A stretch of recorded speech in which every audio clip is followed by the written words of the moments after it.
This is part 1 on how to search the records in the National Archives catalog, which is available online for free. Part 2 will cover how to help transcribe and tag the National Archive records to make them easier to read and find. The fun part is that you can often do this for your ancestors' records. Today I want to talk to you about the National Archives catalog. I got an email a few months ago that said something about the National Archives helping to transcribe Revolutionary War records. So when I had time, I finally went in, and you have to sign up. On here you can see it says contribute to the catalog, Citizens Archivist. You can transcribe, tag, and comment to enhance the discovery. And I thought, well, that would really be fun to transcribe some Revolutionary War records. Well, I got in. It took me quite a while to kind of figure it out. It wasn't hard to sign up. You do have to sign in, have a login and a password.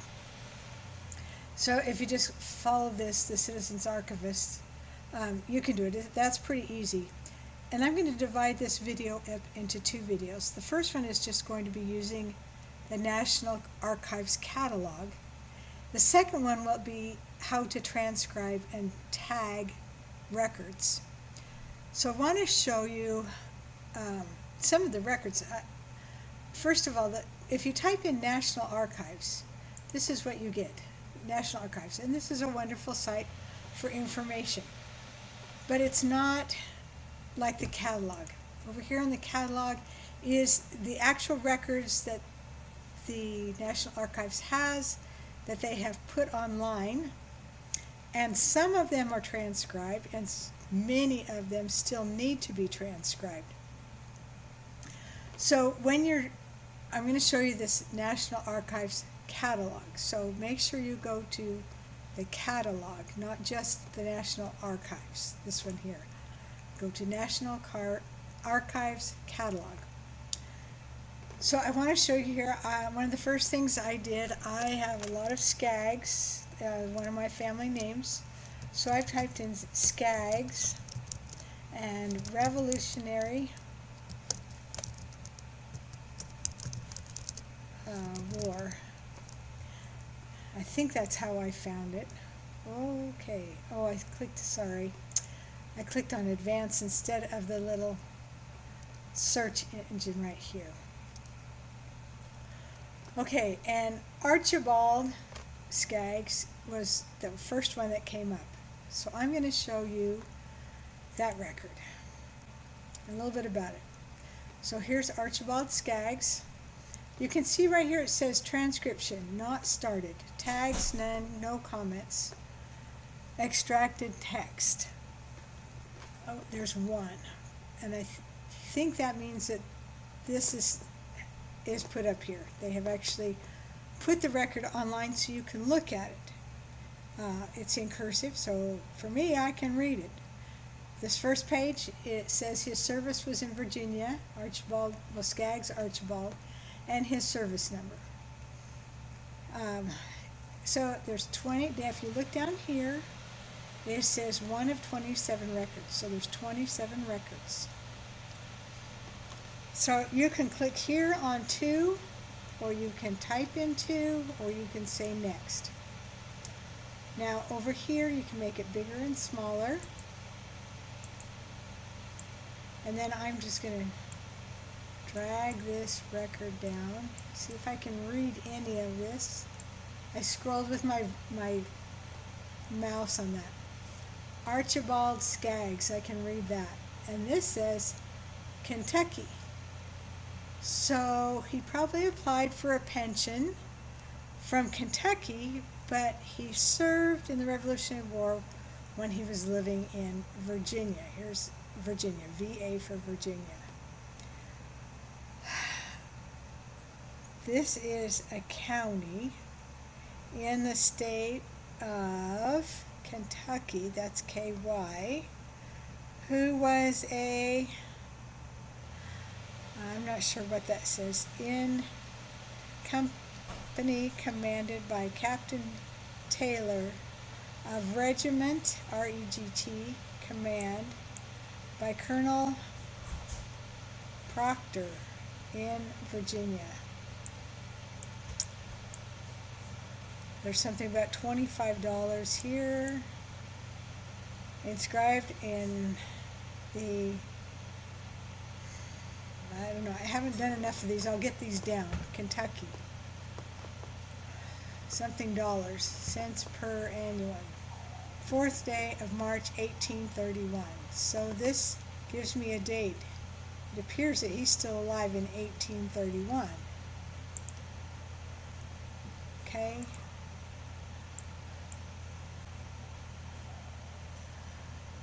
Skaggs. It looks like Barbara. Okay, maybe Archibald's not alive, but this is probably his wife that is applying for a pension under her husband. Yeah, something Skaggs, now deceased husband. And that's December, I guess, 3rd. It's either deceased 3rd, 1833, or December 3rd, 1833. But again, those dates. So if I was to look up Archibald Skaggs, I would look for an Archibald associated with a Barbara. I'm pretty sure that's Barbara. Okay, I do not want to go through all of these. You don't need to hear all of my family history, but here's a state of Kentucky, Adair County. Make it a little bit bigger. Oh, that made it a lot bigger. Adair County and Circuit, probably court. On the 7th of September, 1832, personally appeared before me Daniel something, one of the Commonwealth Justice of the Peace, the record of Archibald Skaggs, resident of Adair County, age 72 years, last January. Okay, so 1832, it appears that Archibald Skaggs is still alive, and it gives us that he's 72 years old in 1832. So we could subtract 72 from 32 and get his age.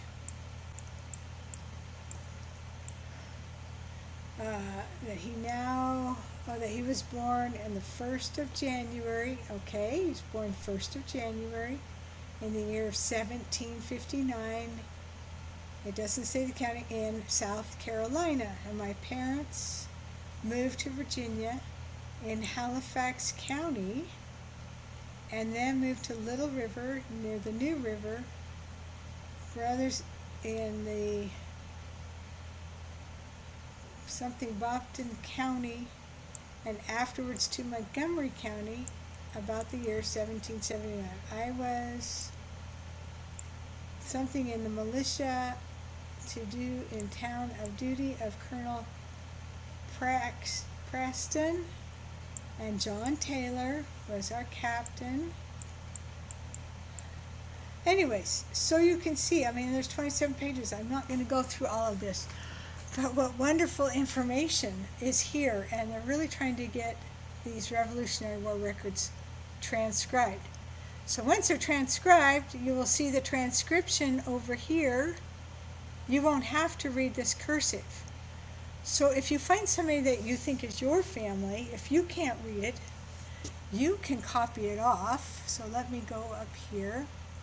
You can print this off, or you can save the URL up here and go ask your grandmother, your grandfather, your mother, father, somebody, find somebody that could read it. I bet if you went to a nursing home, you could find somebody there that would love to help you read it.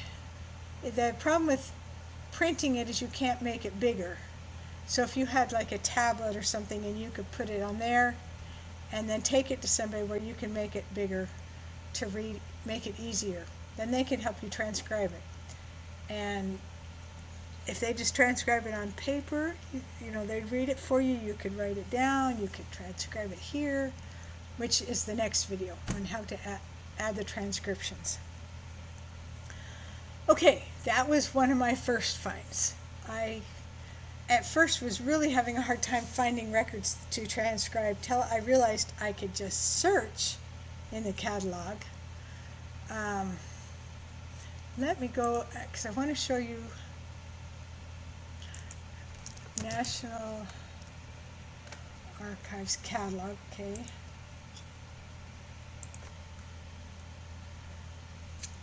So I think I went to the Citizens Archivist dashboard. Citizens Archivist mission history. Okay, let me try this missions.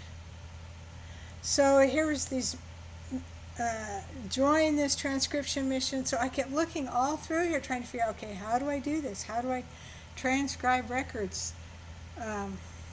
Register and get started. Mission history. Let me go through this. See, I can't even find the page that I was on. All I know is I had a really hard time finding what records I could transcribe. I think that's the page. Let me go back.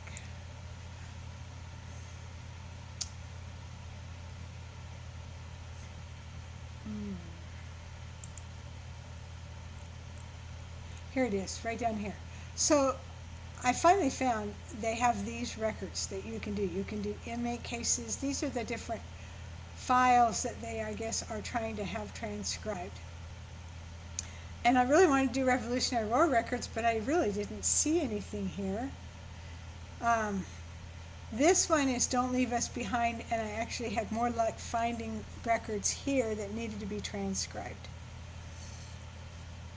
But you can click on this. So unidentified flying objects. This was kind of fun. There was somebody in Montana, some record of somebody seeing something. So you can click here, and then it takes you to these records. It says, oh, this one's not available yet.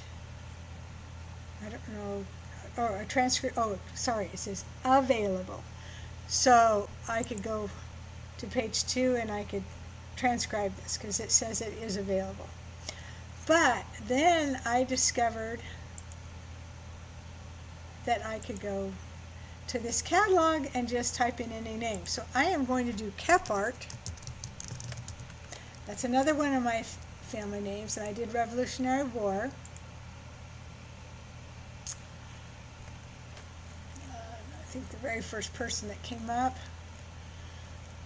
was George Kephart in Maryland. Well, my direct line is George Kephart, but he was never in Maryland. But the name was the same, so I thought, I wonder if I have it, because I have researched a ton of lines on the Kepharts that came from Germany.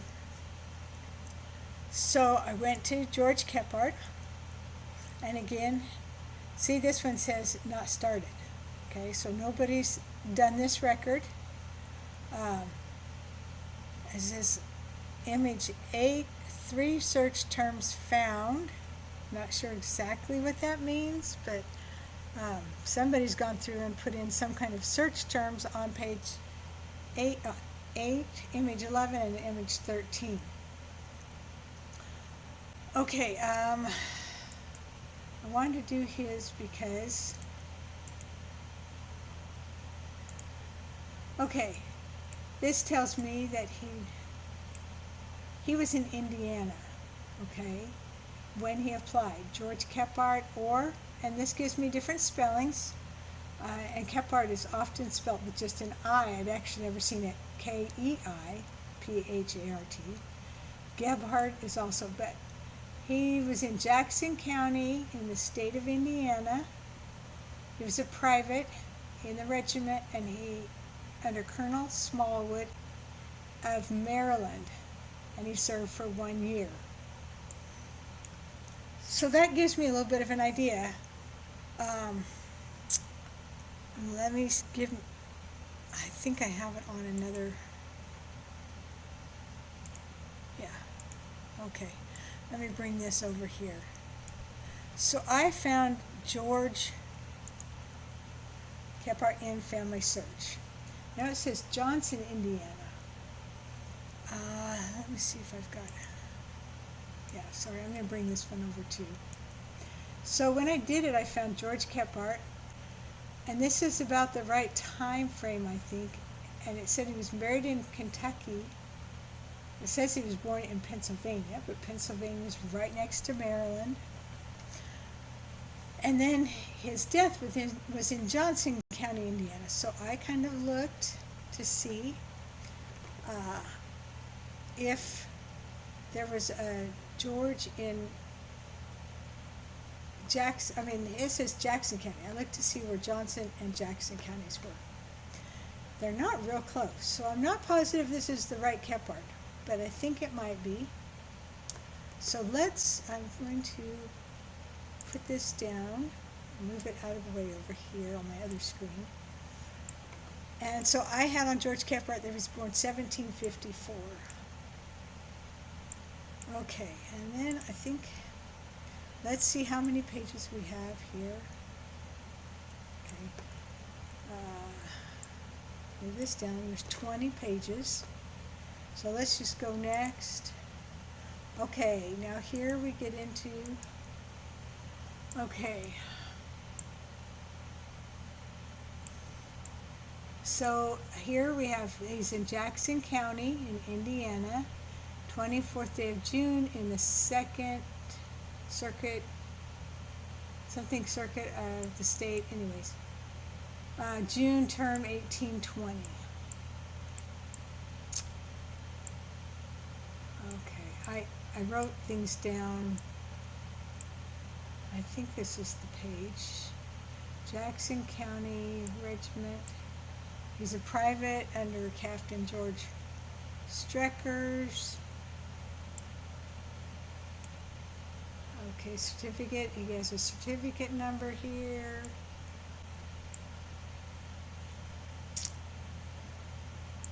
Give me just a second. I have some notes. Page 4. Okay, I'm on page 4, and it says that it gives me how old he is.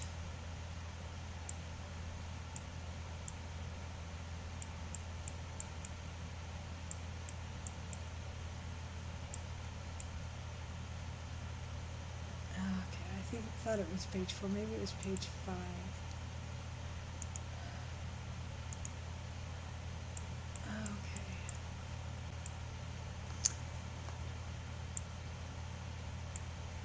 I guess I should have just left up that page. Well, I'm not going to take the time on this, but so in one of these papers, it gives his age, and I was able to calculate from his age and the date of 1820 that he was born in 1853. So that George Kephart, it said he was born in 1854. Now the question is, does it ever say his wife? I can't remember. Oh yes, it says here on my notes, gives his wife's name as Margaret. So now let me go back.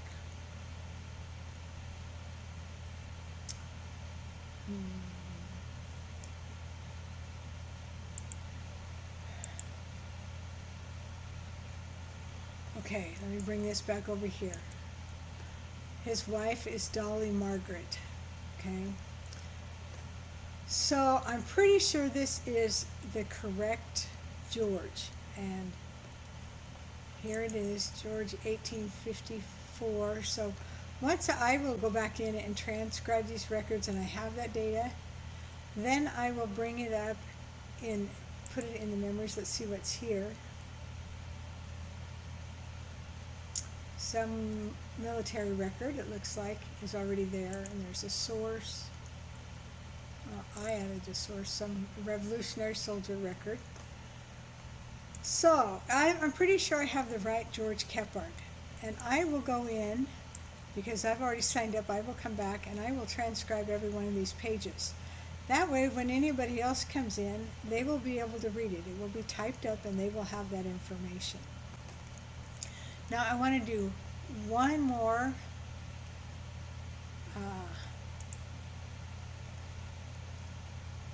so I typed in Martin Kephart and it came up with different Kepards. And I wanted to do this one. This is the Dawes roll enrollment. This is when people were trying to sign up for the Indian cards, to have cards. They had to prove that they were of some Indian blood.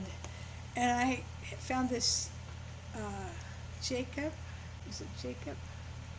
Which page am I on here? Page 3. Let's go to page 1. Jerome and Kepart. And I was like, oh, I didn't know I had any Keparts. Well, I don't know if I'm related to him. But it appears by reading through this that it's through his wife. His wife is full-blooded Indian Cherokee, and he is applying to be added to the rolls because of the intermarriage. He's married her. She was married before, and it appears that her husband died in the Civil War. Now, whether he was a Cherokee Indian, I don't know. It just says that he died in the war. And you can see, let me make this one a little bit bigger.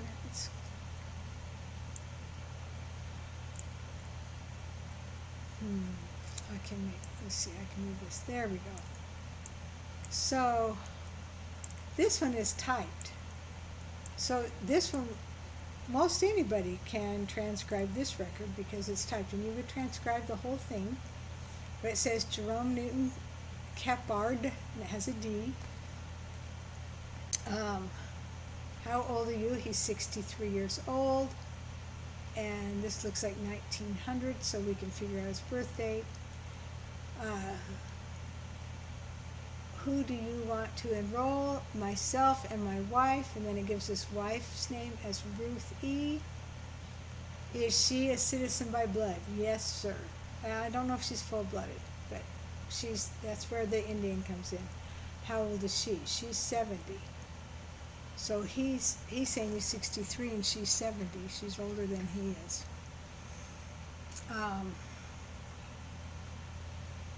Anyways, so then I come up with. So I went to Family Search to see if I could find him, and this is what I found. I found 3 Jerome Newton Kepards, and this one is spelled the same way. And this one is spelled slightly differently, but look at the differences in ages. 1828, this one says Georgia, that one says Maryland. Death, 1921, death, 1863, marriage, 1868, this one about 1860. Now, these two have a wife. This one has parents. So I will take the time to study each of these. I'm pretty sure these two right here are duplicates. Now, whether this Jerome Newton Kepart is the same as this one, I need to do more research, and these documents might help me find this information. But anyways, the main reason I want to show you that is if you have anybody in your family that's Cherokee Indian or some other Indian that tried to get onto the Dawes rolls, those records have been put up. Now, I just have one more that I want to show you today. Let's see if I have just a National Archive. Let me get rid of that one. Okay, I'm just going to go here. I'm just going to type in National Archives Catalog. Nope. I get going to, there we go, catalog. So my husband said, well, I wonder if you could find your dad. And so I typed in my dad's name, and it came up. There's his service number, date of enlistment. He was in the Navy, so and that's my dad's name. So I went to that. I was really excited to see his files. Let me get rid of this history part. And it says not yet available. This file unit contains records, none of which are available online. So I either have to write and get those records, or probably wait. I am assuming that I'm waiting that in time this information will also be put online. So at least I know that I have his service number, I got that information, and date of enlistment. That would help me if I'm applying to get copies of his military records. Okay, so type in names and see what comes up.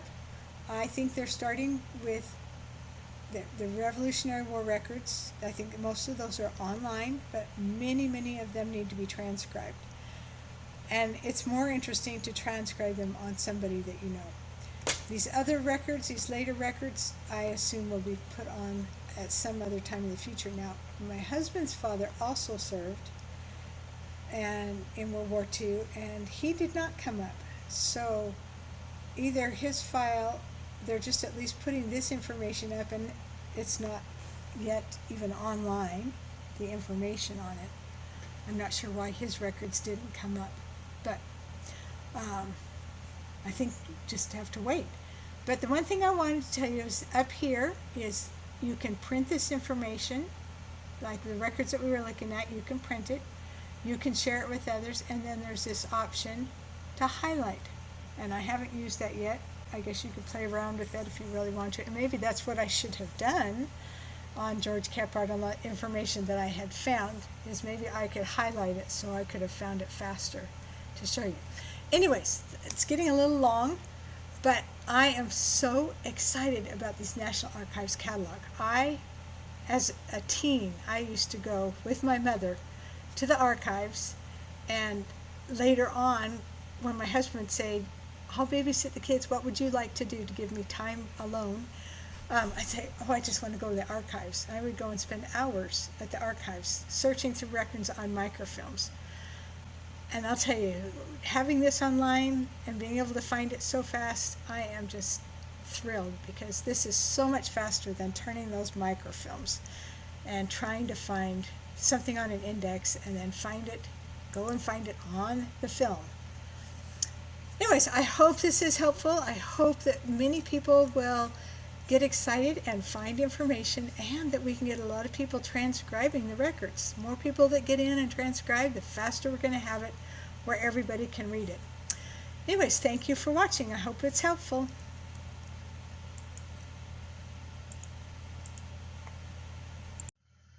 Happy hunting!